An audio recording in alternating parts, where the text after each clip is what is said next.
नमस्कार दोस्तों, कैसे हैं आप लोग। उम्मीद करता हूं कि आप सभी लोग अच्छे होंगे। तो दोस्तों, मेरा नाम है आकाश और मैं आप सभी का स्वागत करता हूं अपने YouTube channel A to Z study में।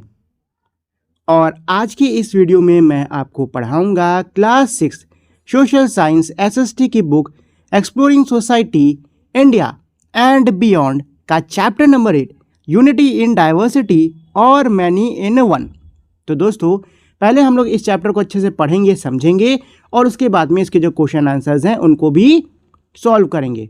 तो चलिए दोस्तों, समय बर्बाद नहीं करते हैं, सीधे हम लोग इस चैप्टर को पढ़ना शुरू करते हैं। लेकिन उससे पहले अगर आप लोगों ने अभी तक इस वीडियो को लाइक, शेयर और चैनल को सब्सक्राइब नहीं किया है तो फटाफट से आप लोग इस वीडियो को लाइक कर दो, अपने दोस्तों के साथ में से शेयर कर दो और नए हो तो मेरे चैनल को सब्सक्राइब भी कर दो ताकि आपको भविष्य में भी ऐसे ही कमाल की वीडियोस मिलते रहें।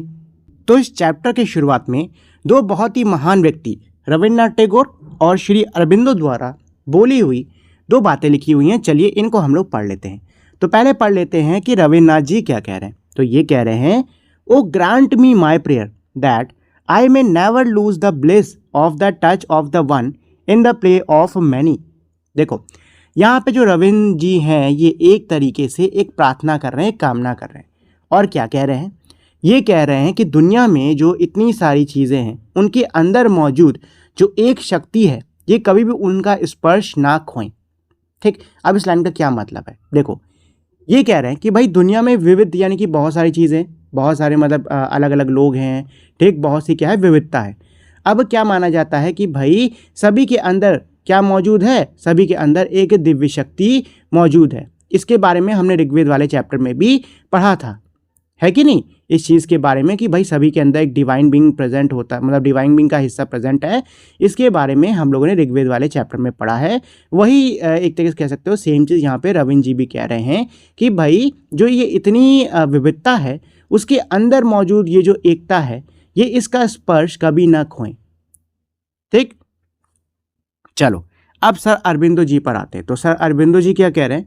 The principle of unity in diversity which has always been normal to India and its fulfillment, the fundamental course of her being and its very nature, the many in one, would place her on the sure foundation of स्वभाव and स्वधर्म। देखो, यहाँ पे अरबिंदो जी क्या कहना चाह रहे हैं? अरबिंदो जी ये कह रहे हैं कि भाई ये जो यूनिटी इन डाइवर्सिटी का प्रिंसिपल है, यूनिटी इन डाइवर्सिटी का क्या मतलब होता है? विविधता में एकता या फिर अनेकता में एकता। तो इसका ये जो ये सिद्धांत है, ये प्रिंसिपल है, ये इंडिया में बहुत ज़्यादा क्या रहा है, हमारे देश के अंदर क्या रहा है, ये बहुत ज़्यादा नॉर्मल रहा है। मतलब भारत के लिए ये एक बहुत ही साधारण सी बात है। साथ ही में ये भारत की जो नींव है उसका एक बहुत ही महत्वपूर्ण हिस्सा भी रहा है। ये भारत का क्या है? ये भारत का स्वभाव है, ये भारत की प्रकृति है। ठीक है, और भारत की जो नींव है उसका ये बहुत ही महत्वपूर्ण क्या है, हिस्सा है। ये भारत का स्वभाव है और ये भारत का धर्म है। ठीक है दोस्तों, तो ये है अरबिंदो जी द्वारा बोली हुई बात। चलो अब हम लोग चैप्टर पर आते हैं। तो यहाँ चैप्टर के फ्रंट पेज पे आप देख सकते हो, जहाँ पे कोर्स लिखे हैं उसके जस्ट नीचे यहाँ एक बहुत ही प्यारी सी खिड़कियों की फोटो है। खिड़की नहीं, इनको हम लोग छज्जे बोलते हैं। क्या बोलते हैं? छज्जे। ठीक है, तो ये बहुत ही सुंदर सुंदर छज्जे हैं, उनकी फोटो है।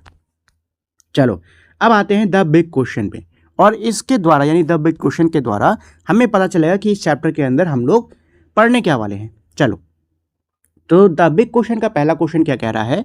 What is meant by unity in diversity in Indian scenario. Bharat के सिनेरियो में यानी कि भारत के केस के अंदर जो यूनिटी इन डाइवर्सिटी है इसका क्या मतलब होता है, तो इसको हम जानेंगे। क्वेश्चन 2 क्या कह रहा है? What aspects of India's diversity are the most striking. और भारत की जो डाइवर्सिटी है यानी भारत की जो विविधता है उसका कौन सा पहलू बहुत ही स्ट्राइकिंग है, मतलब छाप छोड़ने वाला है। थर्ड क्या कह रहा है? How do we make out the unity underlying the diversity. और क्या कह रहा है कि ये जो हमारी इतनी विविधता है उसके अंदर जो हमारी छुपी हुई एकता है उसको हम कैसे देखते हैं या फिर वो हमें कैसे देखने में मिलती है। ठीक, उसको हम लोग ढूंढेंगे, उसको हम लोग जानेंगे। चलो दोस्तों, तो अब हम लोग आते हैं चैप्टर के ऊपर। A rich diversity. If you travel through India by train you will notice not only changing landscape but also many different type of dresses and food. You will hear different languages, familiar and unfamiliar, and see different script on the way. क्या कह रहे हैं कि अगर आप भारत का सफ़र करते हो रेल के द्वारा, ट्रेन के द्वारा, तो आप सिर्फ और सिर्फ जो बदलते हुए लैंडस्केप है यानी कि जो अलग अलग भूमि है उसी को नहीं देखोगे, बल्कि आपको और क्या बदलता हुआ दिखेगा? आपको बदलते हुए दिखेंगे लोगों के कपड़े, उनका खाना। साथ ही में आप अलग अलग भाषाओं को सुनोगे जिसमें से कुछ को आप पहचानते होगे और कुछ को आप नहीं पहचानते होगे। इसके अलावा आपको बहुत सारे डिफरेंट स्क्रिप्ट्स यानी कि बहुत सारे डिफरेंट लेख भी देखने को मिलेंगे अपने सफ़र के दौरान। ठीक है दोस्तों, देखो अगर आप लोगों ने कभी भी ट्रेन से ट्रैवल किया है ना, तो आप इस चीज़ से काफ़ी ज़्यादा फेमिलियर होगे। ठीक, मैं अपना एक्सपीरियंस बताता हूँ। वैसे मैं ज़्यादा ट्रेन से, सही बताऊँ तो मैं ज़्यादा ट्रैवल ही नहीं करता हूँ, ट्रेन या फिर विदाउट ट्रेन मैं ज़्यादा ट्रैवल करता नहीं हूँ।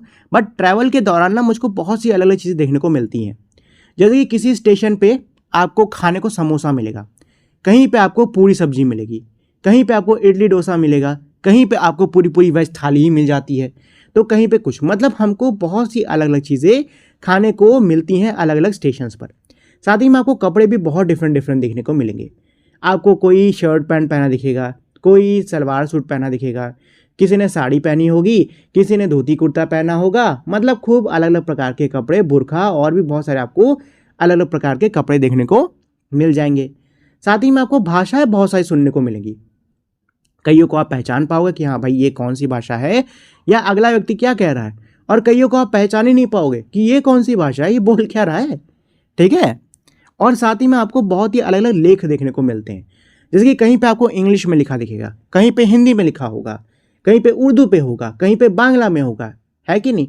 तो आपको बहुत सारी डिफरेंट चीज़ें देखने को मिलेंगी अगर आप ट्रेन से ट्रैवल करते हो। बट अगर आप ट्रेन से ट्रैवल नहीं कर रहे हो, बाय रोड या किसी और तरीके से भी ट्रैवल कर रहे हो, तब भी आपको ये सारी चीज़ें देखने को मिलेंगी। Even within your own region you will often come across people from other parts of India with different customs and tradition. क्या कह रहा है, यहाँ तक कि आपके खुद के क्षेत्र में जहाँ पे आप रहते हो वहाँ पर भी आपको ऐसे कई सारे लोग मिलेंगे जो कि भारत के किसी दूसरे हिस्से से आए हैं वहाँ पर रहने के लिए। ठीक, अपने एक्सपीरियंस से मैं आपको बताता हूँ, मतलब अपना एक थोड़ा सा एक्सपीरियंस आपके साथ में शेयर कर रहा हूँ। मैं जिस स्कूल में पढ़ता था वहाँ पे बहुत ही अलग अलग रीजन से, मतलब बहुत ही अलग अलग क्षेत्रों से बच्चे आके पढ़ा करते थे। ठीक, जैसे कि मुझको याद है एक व्यक्ति था उड़ीसा से, एक था आपके गोरखपुर से, ठीक, कोई झांसी से है, कोई कहीं से है, मतलब लोग जो हैं वो बहुत ही अलग अलग जगह से आके अलग अलग जगह पर रहते हैं कई कारणों से। ठीक है, इसीलिए आपको इंडिया के अंदर किसी भी क्षेत्र में हर जगह के लोग देखने को मिल जाएंगे। This is India's rich diversity. ये क्या है, ये इंडिया की रिच डाइवर्सिटी है। And it is usually the first thing that strikes visitor to our country. और ये अक्सर वो पहली चीज़ है जो भी बाहर से विजिटर आता है हमारे देश में, जो भी टूरिस्ट आता है, जो कि उसको, मतलब जो कि जिस चीज़ को नोटिस करता है उसको ये काफ़ी, कह सकते हो, कमाल की चीज़ लगती है एक तरीके से। ठीक है, with over 1.4 billion inhabitants, about 18% of world's population, such diversity is not surprising in late 20th century। रुको यहाँ तक समझाता हूँ, इसके बाद में आगे समझाऊंगा। ठीक है, क्या कह रहे हैं कि भाई हमारे देश की जो जनसंख्या है वो क्या है, 1.4 बिलियन हमारे देश में इनहेबिटेंट्स, मतलब यहाँ पे लोग रहते हैं। और ये टोटल वर्ल्ड की पॉपुलेशन यानी टोटल जो दुनिया की जनसंख्या है उसका 18% है। ठीक है, तो इतनी ज़्यादा जनसंख्या है, तो हमारे देश में इतनी ज़्यादा डाइवर्सिटी यानी कि विविधता होना कोई बहुत ही सरप्राइजिंग यानी कि कोई बहुत ही आश्चर्यजनक चीज़ नहीं है।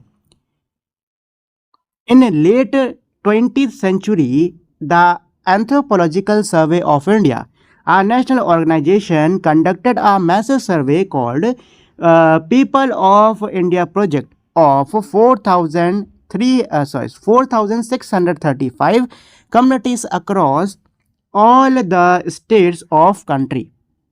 क्या कह रहे हैं कि भाई लेट 20th सेंचुरी में यानी 20वीं सदी के लेट यानी कि अंत में एक देश की हमारी राष्ट्रीय संस्था है जिसका नाम है एंथ्रोपोलॉजिकल सर्वे ऑफ इंडिया, इसने क्या करा, इसने 4635 कम्युनिटीज का सर्वे करा, ठीक है। It counted 325 languages using 25 scripts.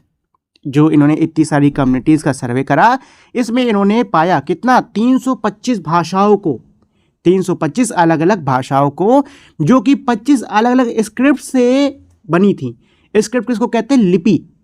क्या होती है, लिपि, यानी कि लिखने का ढंग।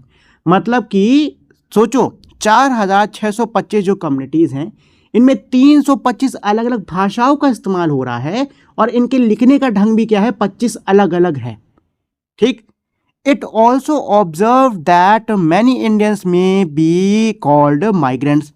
इन्होंने ये भी ऑब्जर्व किया कि कई जो भारतीय हैं उनको हम माइग्रेंट्स भी कहेंगे। माइग्रेंट्स कौन होते हैं, जो अपने घर को छोड़ के या अपने जहाँ पे रहते हैं उसको छोड़कर किसी दूसरी जगह पर जाते हैं। अब ये कई कारणों से जा सकते हैं, जॉब के लिए, काम के लिए, या किसी भी चीज़ के लिए जा सकते हैं। In the sense of the people not living near there birth place और विद देयर ओरिजिनल कम्युनिटी। ये किन लोगों के लिए कह रहे हैं, उन लोगों के लिए कह रहे हैं जो कि अपने बर्थ प्लेस के करीब नहीं रहते या फिर अपनी कम्युनिटी के साथ में नहीं रहते, उनसे दूर रह रहे हैं। Let's explore as a class activity, make a list of 1 the birth place of at least 5 classmates and the birth place of their parents, 2 the students mother tongue and other languages known to them, discuss the result in term of diversity. देखो, ये एक class activity के लिए आपको बोल रहे हैं, क्या कह रहे हैं कि आपकी क्लास के कितनी भी 5 बच्चों से पूछो उनका बर्थ प्लेस, कि वो कहाँ पे जन्मे थे, उनके माता पिता कहाँ पे जन्मे थे, वो जो बच्चे हैं उनकी मदर टंग क्या है, मतलब वो कौन सी भाषा घर पर बोलते हैं, और उनको और कौन कौन सी भाषाएं पता है, ठीक है। ये एज अ क्लास एक्टिविटी आपको करना है। While diversity is indeed beautiful, making sense of it is not so easy. क्या कह रहा है कि भाई जो ये विविधता है वैसे तो बड़ी ही सुंदर है कि इतने सारे लोग साथ में रह रहे हैं, लेकिन इसका सेंस करना बहुत ही ज़्यादा क्या है, कठिन है। ये बहुत ही ज़्यादा आसान नहीं है। Over a century ago the British historian Vincent Smith wondered. क्या कह रहे हैं कि भाई तकरीबन 1 शतक पहले एक ब्रिटिश के इतिहासकार थे जिनका नाम था विंसेंट स्मिथ। उन्होंने वंडर करा, मतलब उनको आश्चर्य हुआ, उन्होंने सोचा how in the face of such bewildering diversity can a history of India be written. क्या कह रहा है कि भाई इतनी सारी डाइवर्सिटी में, यानी इतनी सारी हिला देने वाली विविधता के अंदर भला भारत का इतिहास कैसे लिखा जा सकता है।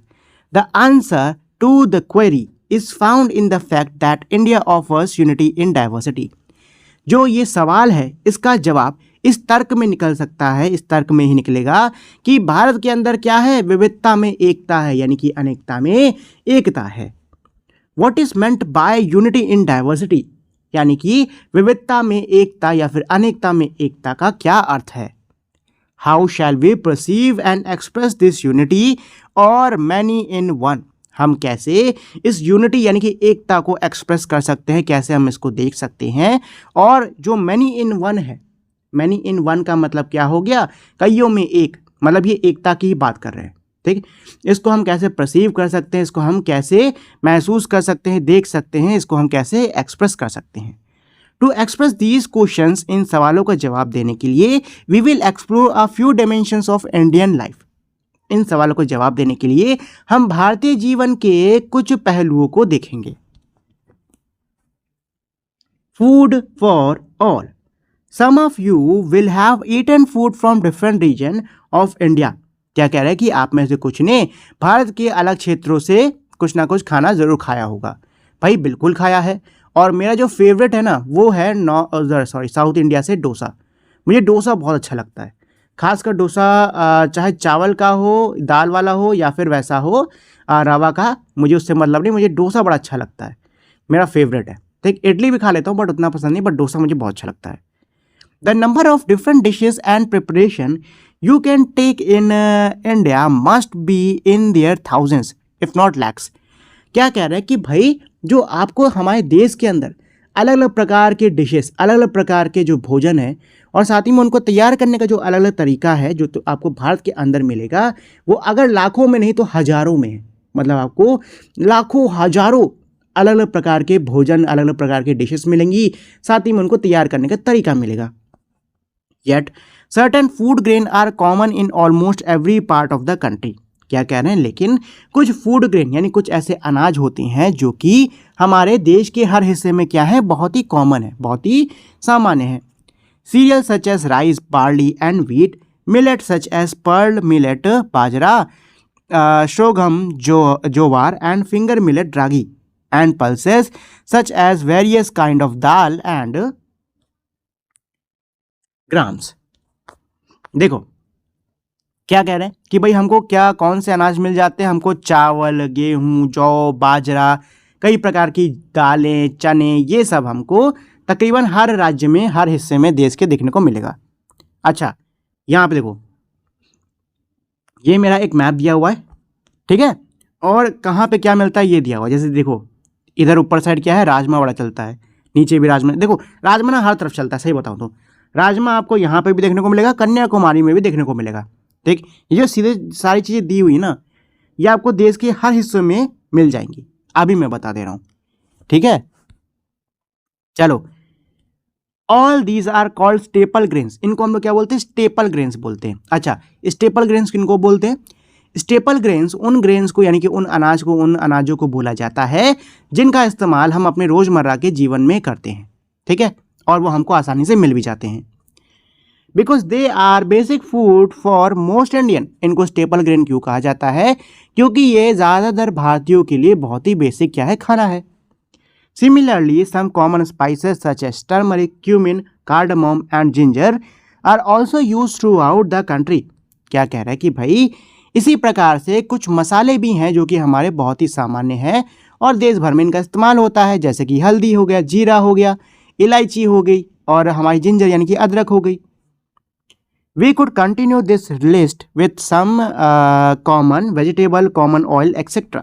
क्या कह रहे हैं कि भाई हम इस सूची को कंटिन्यू कर सकते हैं, किसके साथ में, कुछ सब्जियों और तेलों के साथ में जो कि हमें देश के हर हिस्से में देखने को मिलेंगे। So we see how the same ingredient unity can be used in a number of combination diversity to prepare an endless variety of dishes. तो हम देख सकते हैं कि किस प्रकार से सेम इंग्रेडिएंट्स का यूज़ करा जाता है। यहाँ पे इंग्रेडिएंट को यूनिटी यानी कि एकता के हिसाब से देख रहे हैं कि भाई किस प्रकार से सेम इंग्रेडिएंट का यूज़ करा जाता है अलग अलग प्रकार के भोजन को बनाने में, यानी कि किस प्रकार से हमको अनेकता में एकता देखने को मिलती है। चलो, let's explore as a class activity, make a list of a ingredient, grain, spices etcetera that are use in your home. क्या कह रहे हैं, क्लास एक्टिविटी के तौर पर आपको क्या करना है, आपके घर के अंदर खाना बनाने के लिए जो भी इंग्रेडिएंट्स का यूज़ होता है, जिन भी सामग्रियों का इस्तेमाल होता है, उनकी आपको सूची बनानी होगी। Take any one vegetable and think of the number of different dishes you can make with it. कोई भी एक सब्जी लो और सोचो कि आप उस सब्जी से कितनी अलग अलग प्रकार की सब्जी डिशेस को तैयार कर सकते हो, भोजन को तैयार कर सकते हो। Textile and clothing, textiles and clothing. Every region and community in India has developed its own style of clothing and dresses. क्या कह रहे हैं कि भारत के जितने भी क्षेत्र हैं, जितने भी समुदाय हैं, उन सभी ने खुद के कपड़े बनाने और उनको पहनने के अलग अलग तरीकों को क्या है, खोज कर रखा है, मतलब ईजाद करके रखा है। Yet we noticed a commonality in some traditional Indian dresses irrespective of material use. क्या कह रहे हैं, लेकिन हमको कई भारतीय पारंपरिक कपड़ों में हमको समानता देखने को मिलती है। An obvious example is the plain length of cloth called sari. एक जो हमारा प्रत्यक्ष उदाहरण है इसका, वो एक साधारण सा क्या है, लंबा कपड़े का टुकड़ा जिसको हम साड़ी कहते हैं, वो है। A type of clothing worn in most part of India. ये एक प्रकार का कपड़ा है जिसको भारत के बहुत से हिस्सों में पहना जाता है। And made from different fabric, और इसको अलग अलग फैब्रिक से बनाया जाता है। मोस्टली कॉटन और सिल्क, ज़्यादातर ये कॉटन और सिल्क से बनता है। But nowadays synthetic fibre too, but आजकल के दिनों में इसको सिंथेटिक फाइबर से भी बनाया जाता है। बनारसी, कांजीवरम, पठानी, पतन, पटोला, मूगा और Mysore are some of the famous type of silk sari. यहाँ कुछ एग्जाम्पल दिए हुए हैं सिल्क साड़ियों के, जैसे कि बनारसी दिया हुआ है, कांजीवरम दिया हुआ है, पठानी दिया हुआ है, पटन पटोला दिया हुआ है, मूगा और मैसूर। ये क्या है, सिल्क साड़ियों के कुछ एग्जाम्पल्स हैं। There are many more kinds of cotton saris, यानी कि कॉटन साड़ीज के भी कई सारे प्रकार हैं। Although this unstitched piece of clothes come in hundreds of variety, वैसे तो ये हमारा बिन सिला हुआ जो कपड़े का टुकड़ा है ये कई सारी वैरायटीज़ में आता है, कई सारे आपको प्रकार में ये मिल जाएगा। They are produced by different method of weaving and designing. इनको वीविंग यानी कि बुनाई के अलग अलग तरीकों से और अलग अलग डिज़ाइन से बनाया जाता है। Some designs are part of the cloth, कुछ जो डिज़ाइन है वो कपड़े का हिस्सा होती हैं। While others are printed after the cloth is woven, जबकि कुछ को कपड़ा बुनने के बाद में उसके ऊपर प्रिंट करा जाता है यानी कि छापा जाता है। Finally there are endless variation, और भाई अंत में क्या होता है कि हमको इस साड़ी के बहुत सारे वेरिएशन देखने को मिल जाते हैं। In the colour which are produced from different kind of pigment, क्या कह रहे हैं कि भाई अंत में हमको इस साड़ी के कई सारे वेरिएशन देखने को मिल जाते हैं, मतलब रंगों में कई सारे वेरिएशन देखने को मिल जाते हैं जो कि अलग अलग पिगमेंट से बनाए जाते हैं। The saris has a long history, जो ये साड़ियाँ हैं इनका एक बहुत ही लंबा इतिहास रहा है। This stone relief figure 8.2 on page 128 from Vaishali today in Bihar goes back to a few centuries BCE। क्या कह रहे हैं कि भाई ये जो स्टोन रिलीफ है यानी कि पत्थर पे बनी हुई जो मूर्त है ये वाली, ये वैशाली बिहार की है और ये अब से कई शतकों पुरानी है, मतलब उतने पुराने समय में भी इंसान साड़ी पहना करता था। Let's explore explain how the example of the sari reflects both unity and diversity in 100 to 150 words. क्या कह रहे हैं, समझाइए कि जो साड़ियों का उदाहरण है वो किस प्रकार से एकता और अनेकता दोनों को दर्शाता है, दोनों को झलकाता है। ठीक, और इसका जवाब आपको 100 से 150 शब्दों में देना है। ठीक है दोस्तों, तो इसका ना मैंने क्वेश्चन आप लोग के लिए इसका आंसर मैंने आप लोग के लिए ऑलरेडी इसमें लगाया हुआ है, अभी मैं आपको दिखाता हूँ। ये रहा, ठीक है, ये इसका answer.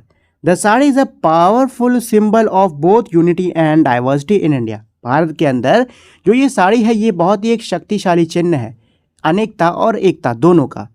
As a traditional garment it represent unity by being widely worn across different reason.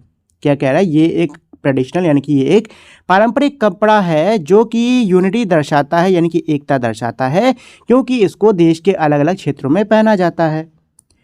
Religion and social group reflecting a shared culture heritage, और ये साथ ही में धर्म को, सामाजिक ग्रुप्स यानी सामाजिक समूहों को और हमारी जो कल्चर हेरिटेज है, शेयर्ड कल्चर हेरिटेज है, इसको दर्शाता है। कौन, sari. Despite this the sari also showcase immerse diversity in many forms. इसके अलावा जो मतलब इन सभी के अलावा जो साड़ी है वो बहुत ही कमाल की विविधता भी दिखाता है उसके अलग अलग फॉर्म्स में, जैसे कि उसके अलग अलग फॉर्म्स में, स्टाइल्स में और फैब्रिक में। Each region in India has its own distinct way of draping a sari. क्या कह रहा है कि भाई भारत के हर क्षेत्र में साड़ी पहनने के अलग अलग तरीके हैं। As well as unique patterns, colours and weaving techniques that reflect local tradition and craftsmanship. क्या कह रहे हैं, इसके अलावा इसके भाई यूनिक क्या होते हैं, हर जगह के अपने यूनिक पैटर्न्स होते हैं, कलर्स होते हैं, साथ ही में बुनाई के तरीके होते हैं जो कि लोकल ट्रेडिशंस और क्राफ्टमैनशिप को दर्शाता है। For a vibrant from a vibrant Kanjivaram silk of the south to an intricate Banarsi brocade of the north, the sarees embroidered the variety of cultural identity of India's region while uniting women under a common cultural system. क्या कह रहे हैं कि भाई साड़ियाँ भाई Kanjeevaram silk से लेकर जो बनारसी साड़ियों तक हैं जो कि नॉर्थ में हमको मिलते हैं, इन साड़ियाँ मतलब ये जो साड़ियाँ हैं ये क्या दर्शाती है, हमारे देश की जो डाइवर्स कल्चर है यानी कि जो विविध संस्कृति है उसको दर्शाती हैं। साथ ही में भारत की जो महिलाएँ हैं उनको यूनाइट भी करती हैं, उनको एक भी करती हैं। Thus, the sari connects traditions with religious uniqueness. और जो साड़ी है वो जो परंपराएं हैं उसको क्षेत्रीय विशिष्टताओं से जोड़ती है। ठीक, यह है इस वाले क्वेश्चन का आंसर। चलो दोस्तों, वापस हम लोग अपने उस पे टॉपिक पर चलते हैं।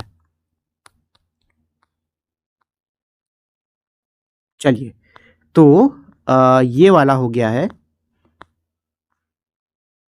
कहाँ पे, ये वाला हो गया है। ठीक है, चलो, don't miss out, for a very long time India produce the finest cotton in world and Indian textiles were exported as far as Europe. क्या कह रहा है, बहुत लंबे समय के लिए भारत जो है वो दुनिया का सबसे अच्छा कॉटन को बनाता था, कॉटन की पैदावार करता था, और इंडिया के जो टेक्सटाइल्स थे यानी इंडिया के जो कपड़े थे वो यूरोप तक, मतलब बहुत दूर दूर तक मशहूर थे, यहाँ तक कि यूरोप तक मशहूर थे। One beautiful type of printed cotton called chind became so popular in 17th century Europe that the sale of some European dresses dropped sharply.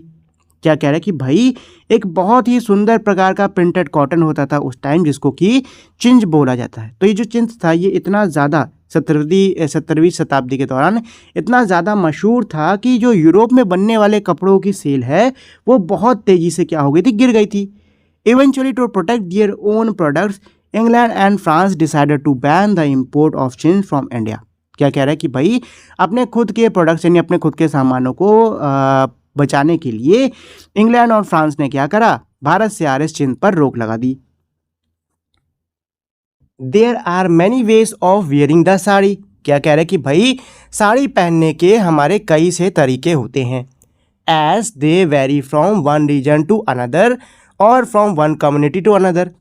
क्या कह रहा है कि भाई साड़ी पहनने के कई सारे तरीके होते हैं, वो एक क्षेत्र से दूसरे क्षेत्र में अलग अलग होते हैं और एक कम्युनिटी से यानी एक समुदाय से दूसरे समुदाय में अलग अलग होते हैं। मतलब ये है कि लोग साड़ी बहुत ही अलग अलग तरीके से पहनते हैं। In fact new ways of draping it are still being invented. यहाँ तक कि साड़ी पहनने के नए तरीके आज भी ईजाद किए जा रहे हैं। But in the end it is a single dress, the sari. लेकिन अंत में ये हमारी एक सिंगल ड्रेस यानी कि ये हमारी एक ही ड्रेस है साड़ी। मतलब ये है कि भले ही इसको पहनने के तरीके हज़ारों हों, भले ही ये अलग अलग तरीके से पहनी जाती हो, लेकिन अंत में क्या है, अंत में ये एक सिंगल ड्रेस साड़ी ही है। इन पास्ट सेंचुरीज यानी कि बीते हुए शतकों में, यहाँ आप देख सकते हो साड़ी के बहुत सारे यूज़ हैं। ये यहाँ से महिलाओं ने अपने बच्चे को लटका रखा है और ये आई थिंक फिशिंग के लिए इसका यूज़ कर रहे हैं, और ये तो छानने के लिए होता है, और ये किस लिए हो रहा है पता नहीं, किसी लिए तो हो रहा है। चलो जी, several travellers to India marvel at its simplicity, economic and the diverse way in which it is worn. क्या कह रहा है कि भाई पिछले कई शतकों से जो ट्रैवलर्स आए हैं यानी कि बाहर से जो लोग भारत के अंदर आए हैं वो साड़ी की सादगी को देखकर, ठीक है, साथ ही में इसकी इकोनॉमी यानी कि ये बहुत ही सस्ते में आपको मिल जाएगी, और इसके पहनने के अलग अलग ढंग को देखकर वो बहुत ही ज़्यादा आश्चर्यचकित हुए, उनको बड़ी इससे हैरानी हुई है। In addition womens often put the sari in many uses beyond that of dresses. क्या कह रहे हैं कि भाई इसके अलावा महिलाएं जो हैं साड़ी का इस्तेमाल पहनने के अलावा भी कई सारे कामों में करती हैं। The 6 pictures in figure 8.4 above illustrate a few such creative uses। क्या कह रहे हैं, फिगर 8.4 जो कि ये है, इसमें 6 कह रहे हैं, इसमें सिर्फ 4 ही है, चलो जो भी है। तो इसमें क्या कह रहे हैं कि भाई ये जो पिक्चर है ये साड़ी के और भी यूज़ दिखा रही है, जैसे यहाँ आप देख सकते हो बच्चे को लटकाया, छाना, मछली पकड़ी और ये पता नहीं क्या किया। चलिए लेट्स एक्सप्लोर। अच्छा ये भी है क्या, ठीक है, अच्छा ये भी है, ये भी है। चलो let's explore. In the above picture can you recognise what a sari has been use for. ऊपर की तस्वीर में क्या आप पहचान सकते हो कि साड़ी का इस्तेमाल किस लिए किया गया है। आर यू अवेयर ऑफ और can you imagine more uses of sari. क्या आप साड़ी के और इस्तेमाल से अवगत हो या फिर आप कल्पना कर सकते हो साड़ियों के और इस्तेमाल को।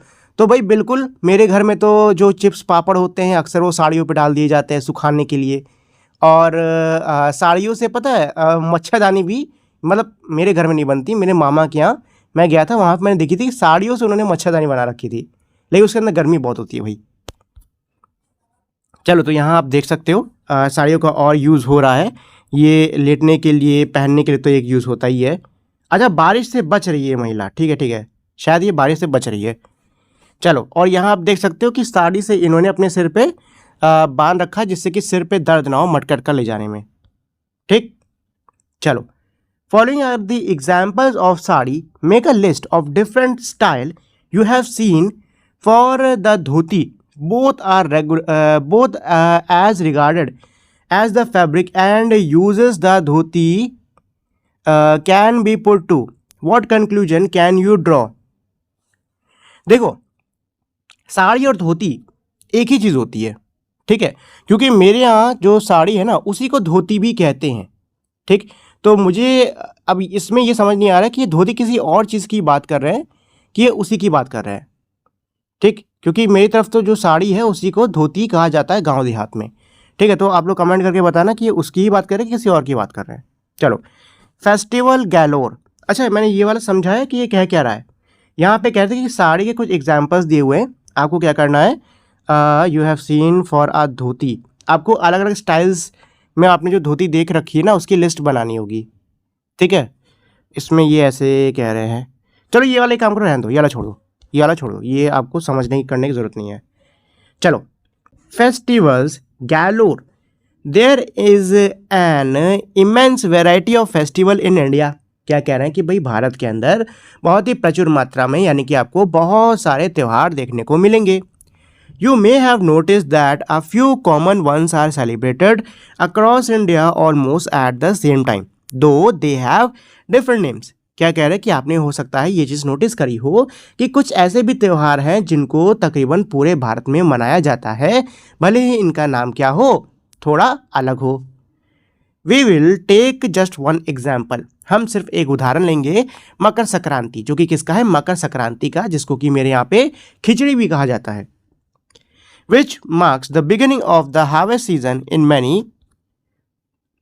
part of India on or around January 14th। देखो, जो मकर संक्रांति है, ये जो हार्वेस्ट सीज़न है, हार्वेस्ट सीज़न कौन सा होता है, जब फसलों की कटाई करी जाती है, तो उसका जो ये सीज़न है, यानी कि कटाई का जो ये पूरा कह सकते हो टाइम है, इसके स्टार्ट को एक तरीके से ये जो त्यौहार है मकर संक्रांति ये दर्शाता है। ठीक है, इसलिए बनाया ही जाता है एक तरीके से हार्वेस्ट सीजन की शुरुआत को सेलिब्रेट करने के लिए। The map shows the different name of the similar festival across India about same date. क्या कह रहा है, नीचे जो नक्शा दे रखा है उसमें इसी त्यौहार के अलग अलग नाम दिए हुए हैं। देखो, इनके ना कुछ तो आपने नाम पढ़े होंगे मकर संक्रांति के। मुझे याद है एक चैप्टर था, शायद 5th क्लास में था कि 6th क्लास में, किसी में था, जिसमें मकर संक्रांति के बहुत सारे नाम थे। ठीक, जैसे कि उसमें पोंगल के बारे में आपने पढ़ा होगा, और खिचड़ी, और साथ में क्या था, और लोहड़ी भी था, उसमें बिहू भी था। ठीक, तो कई सारे नाम थे उस चैप्टर में। वैसे यहाँ आप और मकर संक्रांति के नाम देख सकते हो, देखो कितने सारे नाम है कि नहीं। हर जगह इसको कुछ अलग अलग कहते हैं, कहीं पोंगल बोल रहे हैं, कहीं पे पेड़ू बोल रहे हैं इसको, कहीं पे बिहू बोल रहे हैं इसको, कहीं पे लोहड़ी बोल रहे हैं इसको, है बहुत डिफरेंट डिफरेंट नाम है इसके।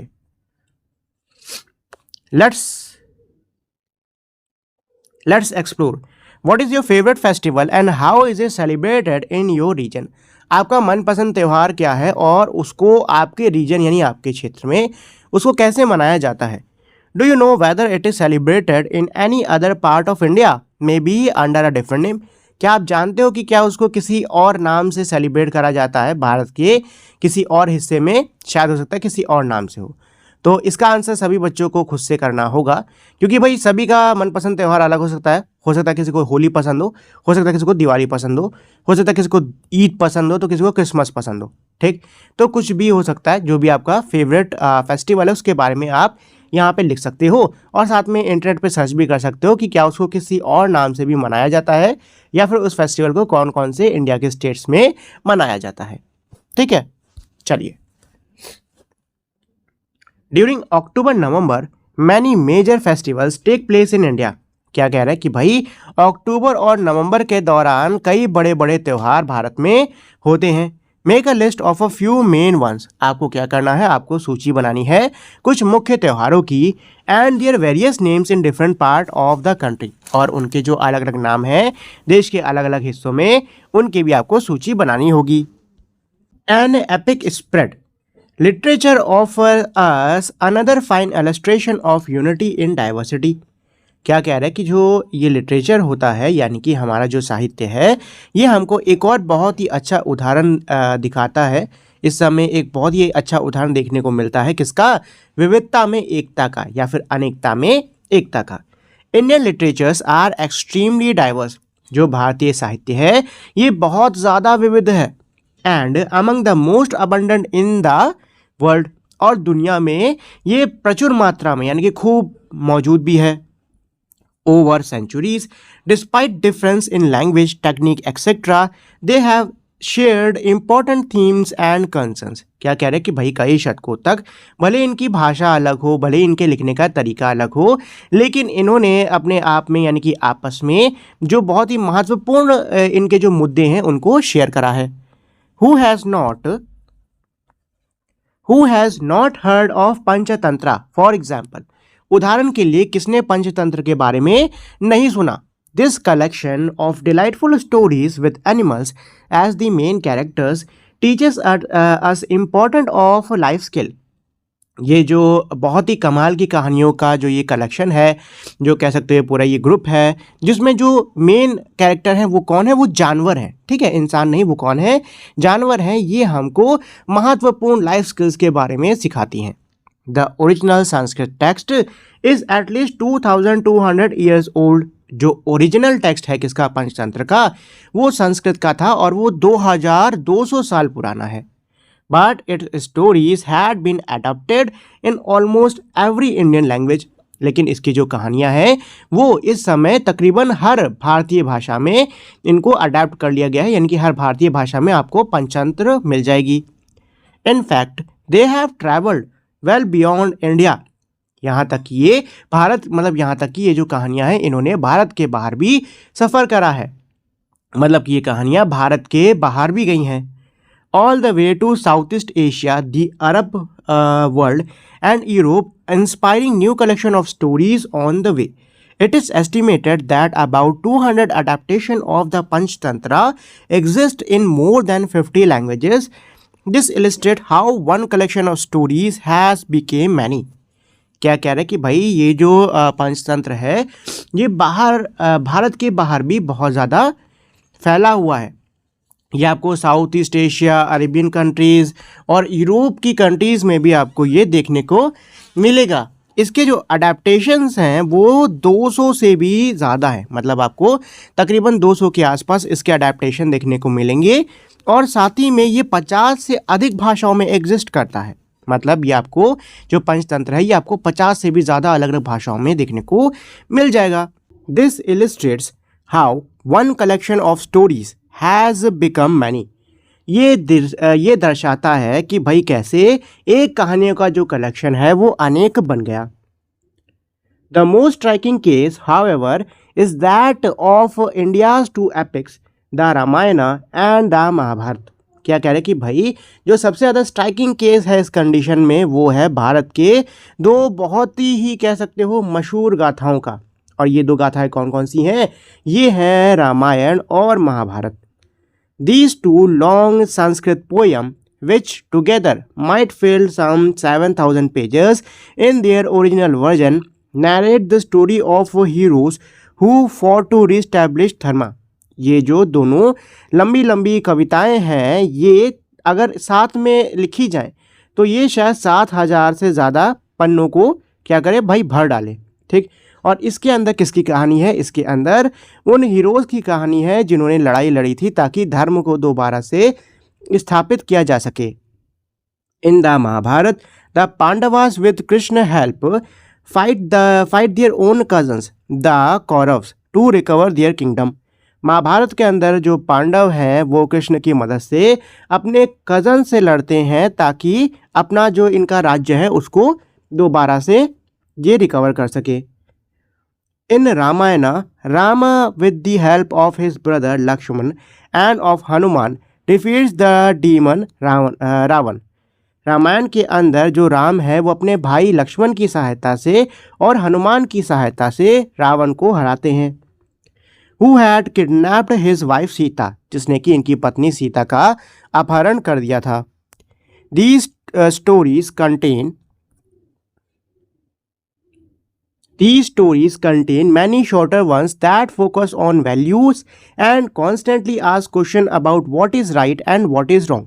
ये जो कहानियाँ हैं ये और भी छोटी छोटी कहानियों से भरी हुई हैं जो कि अलग अलग वैल्यूज़ पर फोकस करती हैं और लगातार हमसे ये सवाल पूछती हैं कि क्या सही है और क्या गलत।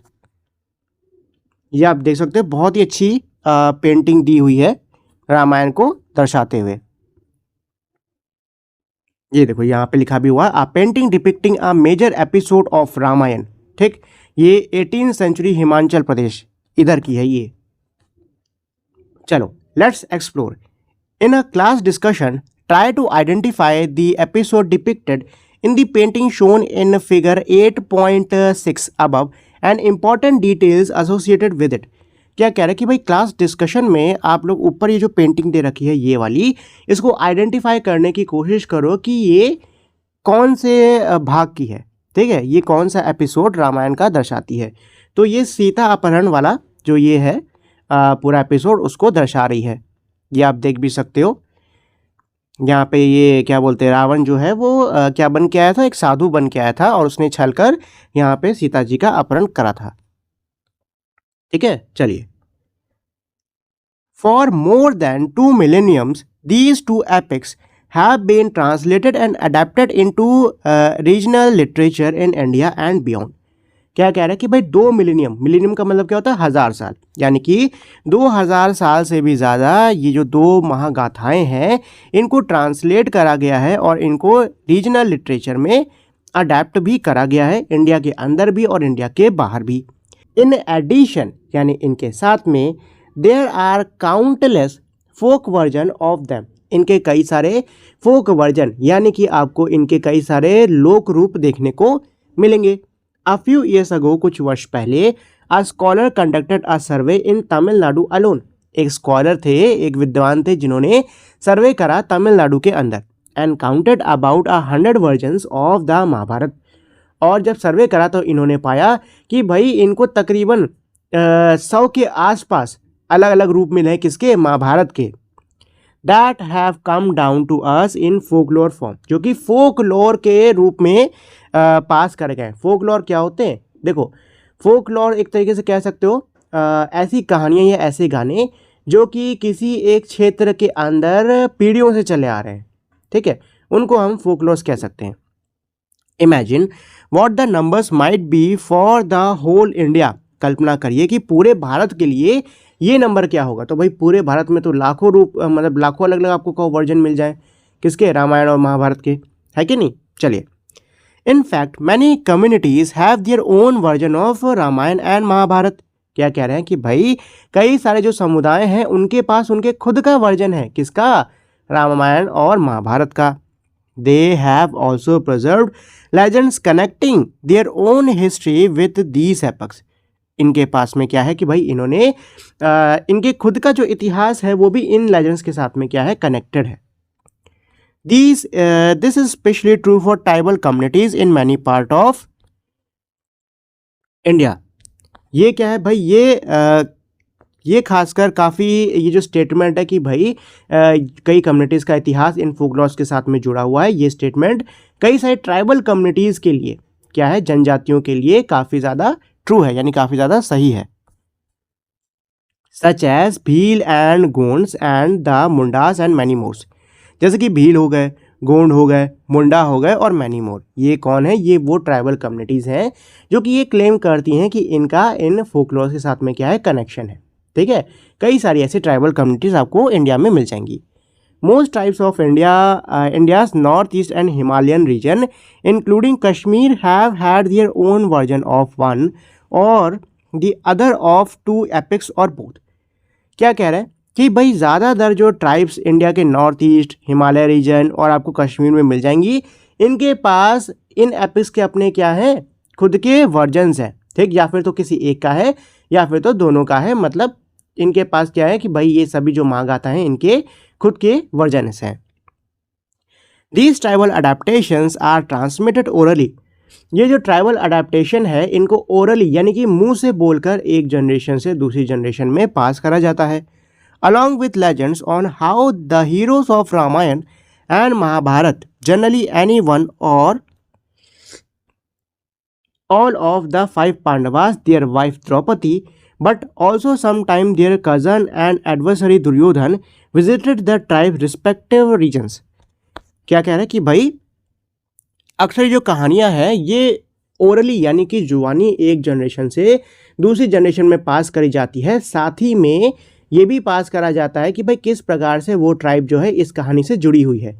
जैसे कि इन कहानियों में से किसने इनके जो ट्राइबल वो है रीजन है, ट्राइबल क्षेत्र है, वहाँ पर विजिट करा था, यानी ये वहाँ पर आए थे। जैसे कि अब ये जो है जैसे कि अगर मैं महाभारत के केस में बोलूं तो हो सकता है कि भाई कोई एक पांडव वहाँ पे आया हो, या फिर 5 पांडव, या फिर उनकी पत्नी द्रौपदी, या फिर हो सकता है इनके जो एडवर्सरी हैं यानी इनके जो शत्रु थे दुर्योधन, वो उस क्षेत्र में क्या हो आए हो।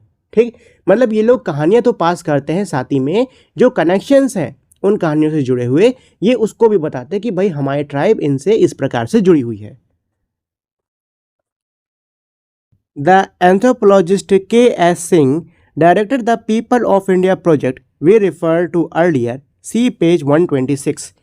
क्या कह रहे हैं कि भाई एंथ्रोपोलॉजिस्ट जो हैं K.S. सिंह, जिन्होंने पीपल ऑफ इंडिया का ये जो प्रोजेक्ट था, ये जो सर्वे था, इसको क्या करा था, डायरेक्ट करा था। इन्होंने ये पाया, in the case of the Mahabharata he observe there is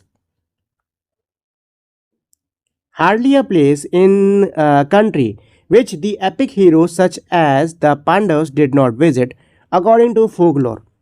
क्या है कि भाई इन्होंने जब सर्वे करा तो उसमें इन्होंने ये पाया कि भाई फोकलोर के हिसाब से मुश्किल से ही ऐसी कोई जगह होगी भारत की जहाँ पे जो पांडव्स हैं वो गए नहीं हैं। मतलब इन्होंने जितनी भी ट्राइबल कम्युनिटीज़ में सर्वे से बात करी, तकरीबन सभी ने महाभारत का अपना एक खुद का क्या बताया, वर्जन बताया, और ये भी बताया कि भाई वो जो पांडव हैं वो कब आए थे उनके रीजन में।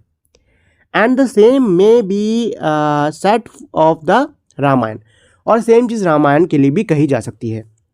Over the centuries perhaps more than any other text these two epics created a dense web of culture interactions across India and many part of Asia. क्या कह रहे हैं कि भाई कई शतकों तक ये जो टेक्स्ट हैं हमारे, ये जो दो बहुत बड़ी महागाथाएं हैं किसकी, रामायण और महाभारत की, इन्होंने कह सकते हो कि एक बहुत ही घना जाल एक तरीके से बनाया है किसका, हमारे जो साहित्य है उसके इंटरेक्शन का, उसके आपस में तालमेल का, इंडिया के अंदर भी और इंडिया के बाहर भी। Another example of unity in diversity, जो कि हमारे अनेकता में एकता का एक और उदाहरण है। To further illustrate the theme of this chapter we could have continued our journey and turned to many facets of Indian culture। क्या कह रहे हैं कि भाई इस चैप्टर की जो थीम है इसको और बेहतर तरीके से इलस्ट्रेट करने के लिए, दर्शाने के लिए हम अपने सफ़र को जारी रख सकते हैं और भारतीय साहित्य के जो बाकी पहलू हैं उनको उनकी तरफ मुड़ सकते हैं, मतलब उनको देख सकते हैं। For instance in Indian classic art including classical architecture, both diversity and unity are easily noticeable। क्या कह रहे हैं कि भाई उदाहरण के लिए भारत की जो क्लासिकल आर्ट है, ठीक है, जो क्लासिकल आर्किटेक्चर है यानी कि घर, मकान, बिल्डिंग्स बनाने का तरीका, इसमें हमें विविधता और एकता दोनों ही बहुत ही आसानी से दिखती है। You will study these fields through the art curriculum area.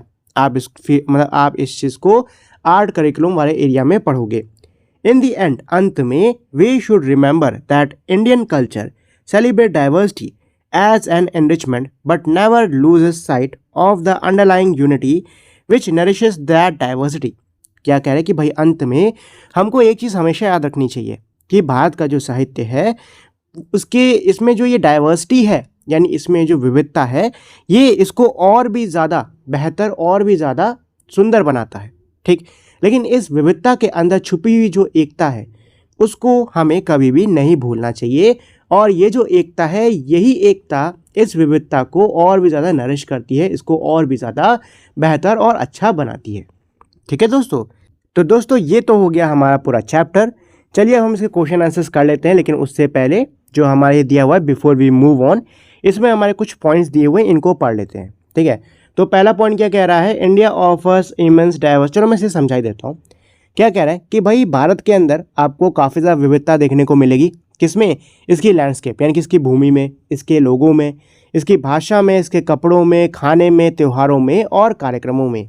ठीक, नेक्स्ट पॉइंट क्या कह रहा है कि हम डाइवर्सिटी को बड़े ही इजीली परसीव कर सकते हैं, यानी कि हमको ये जो विविधता है ये अलग अलग फील्ड्स में बड़े आसानी से दिखाई दे जाएगी। लेकिन हर विविधता में क्या होती है? अंडरलाइंग यूनिटी होती है।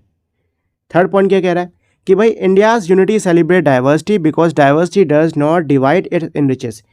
इंडिया की जो यूनिटी है यानी भारत की जो एकता है, ये इस विविधता को यानी कि ये इस अनेकता को सेलिब्रेट करती है। क्यों? क्योंकि भाई हमारे भारत की जो विविधता है ये हमको बांटती नहीं है, बल्कि ये भारत को और भी ज़्यादा इनरिच और भी ज़्यादा बेहतरीन बनाती है। चलो अब आते हैं क्वेश्चन आंसर्स पे। तो क्वेश्चन नंबर 1 क्या कह रहा है, conduct a class discussion on the 2 quotations at the start of the chapter. क्या बोल रहे हैं कि आपको कक्षा के अंदर क्या करना है, एक डिस्कशन करना होगा। किस पर? जो 2 कोटेशन दिए हैं ना इस चैप्टर के स्टार्टिंग में, उस पर। तो भाई मैंने आपको दोनों ही कोटेशन बढ़िया से समझा दिए हैं। ठीक है, ये आप एज अ क्लास एक्टिविटी ले सकते हो, अपने दोस्तों के साथ में आप इस डिस्कशन को कर सकते हो। क्वेश्चन 2 क्या कह रहा है, read the national anthem and it's translation in the preliminary pages of this text book. यानी इस बुक के अंदर जो नेशनल एंथम दिया हुआ है उसको पढ़ो और उसका जो ट्रांसलेशन है शुरुआती पन्नों में उसको पढ़ो। Where do you see the diversity, आपको डाइवर्सिटी कहाँ पर दिखती है। एंड वेयर इज यूनिटी, और यूनिटी यानी कि एकता कहाँ पर दिखती है। राइट 2 और 3 पैराग्राफ्स ऑन दिस, इस पे आपको 2 से 3 पैराग्राफ लिखने होंगे। तो देखो हमारा जो नेशनल एंथम है, ठीक, वो आप सभी को आता होगा। इनकेस नहीं आता है तो आपको इस बुक की शुरुआत में वो मिल जाएगा, उसको पढ़िए, उसकी मीनिंग को देखिए और उसके बाद में आपको क्या करना है, उसके बाद में आपको 2-3 पैरास लिखने होंगे। किसके ऊपर? कि आपको विविधता कहाँ पर दिख रही है और एकता कहाँ पर दिख रही है। ठीक, चलो क्वेश्चन 3 क्या कह रहा है, select a few story from the Panchatantra. Panchatantra से कुछ कहानियों को आप सिलेक्ट करिए and discuss how their message is still valid today, और चर्चा करिए कि उन कहानियों से हमको जो संदेश मिलते हैं वो कैसे आज के समय में भी हमारे क्या है, वैलिड है। Do you know of any similar stories from your region, क्या आप वैसे ही किसी सिमिलर स्टोरी को जानते हो अपने क्षेत्र से। क्वेश्चन 4, देखो आज ज़्यादा लिखने वाले क्वेश्चंस नहीं है।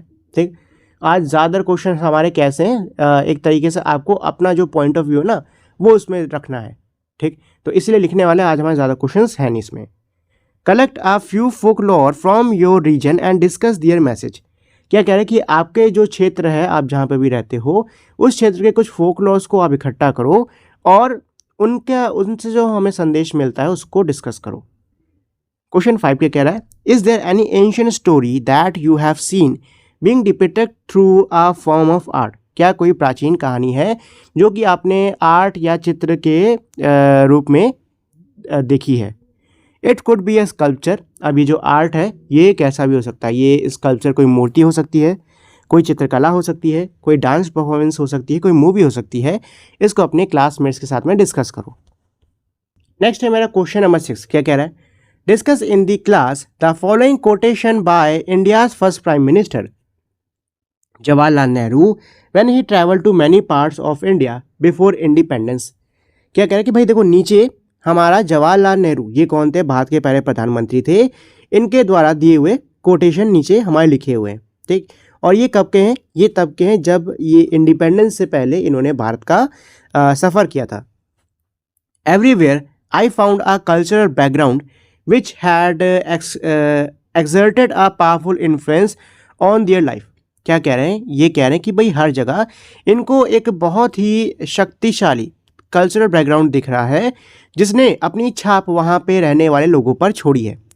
The old epics of India, the Ramayana and the Mahabharata and other books in popular translation and paraphrases were widely known among the masses, and every incident and story and moral in them are engraved on the popular mind and gave a richness and content to it.